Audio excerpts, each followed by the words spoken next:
Olá, pessoas lindas e maravilhosas, alunos e alunas que me acompanham de forma tão afetiva que eu gosto tanto.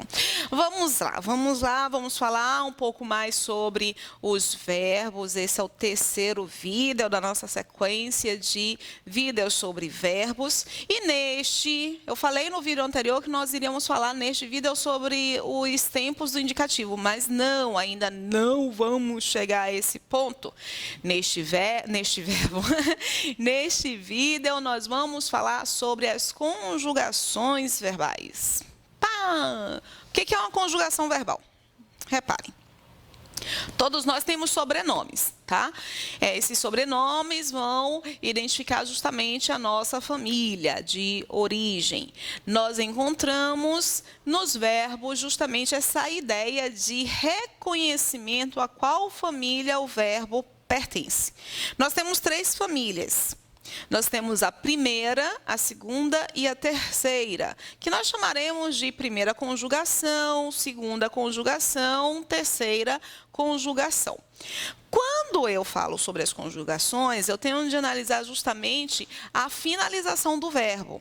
Há verbos que terminam com ar, há verbos que terminam com er, e há verbos que terminam com ir.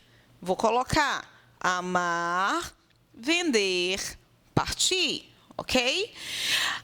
Os verbos que finalizam com ar pertencem à primeira conjugação. Os verbos que finalizam com er pertencem à segunda conjugação. Os verbos que finalizam com ir pertencem à terceira conjugação. Mas, reparem, nós temos alguns verbos que terminam com por, como o verbo por. Ok? O verbo por não pertence a família alguma? Tempo. Sim, pertence, porque antigamente, lá na origem desse verbo, ele não se escrevia por, ele se escrevia poer, ok? Tanto que na palavra poente, nós temos esse que ainda permanece, mas o verbo, a estrutura verbal no português, perdeu o e ficou com por somente. Então, significa dizer que o verbo por, apesar de ser ali a ovelha negra da família e parecer diferente, ele pertence à segunda conjugação. Por que é importante para nós entendermos as três famílias dos verbos, as três conjugações verbais? Porque existem muitas formas de escrever um verbo. Por causa da quantidade de tempos que nós temos, a quantidade de pessoas, a quantidade de número, ok? Existem muitas formas de escrever um verbo. Um verbo pode ser escrito, se não me engano, com 36 formas diferentes, tá? Eu tenho, por exemplo, eu amo, tu amas, ele ama, nós amamos, vós amais, eles amam. Somente para o presente do indicativo. São 6 formas diferentes de escrever a mesma palavra. Mas não é a mesma palavra, é o mesmo, não deixa de ser o verbo amar.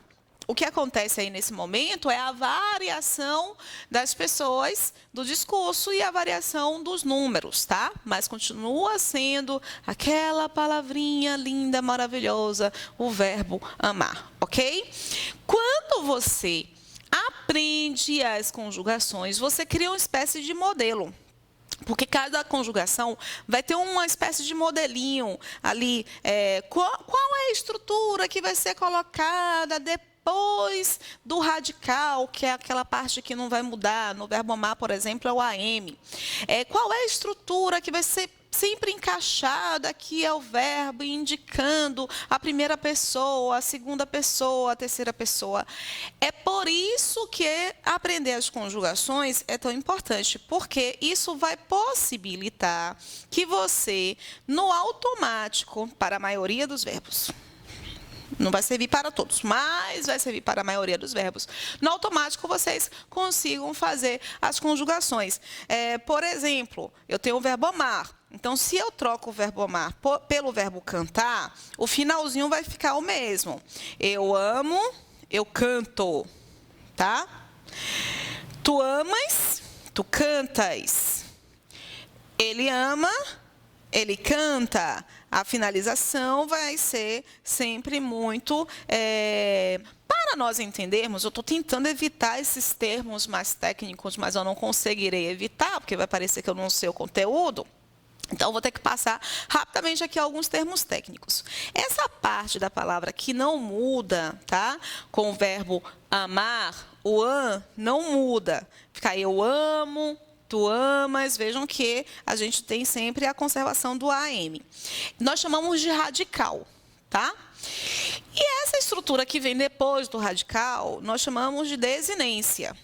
Quando nós sabemos a qual família o verbo pertence, nós conseguimos montar a conservação do radical e a identificação de quais são as famílias. Então, basta nós tirarmos o radical de amar e colocarmos o radical de cantar. E a desinência vai continuar a mesma. Então, quando você sabe um modelo, isso facilita bastante a vida do ser humano. Mas, infelizmente, as pessoas acham que essa parte de verbo é a parte mais importante de verbo. Não é. A parte mais importante para você realmente entender verbo é você pensar no critério semântico. Pro que é semântica? Semântica é a mesma coisa que sentido.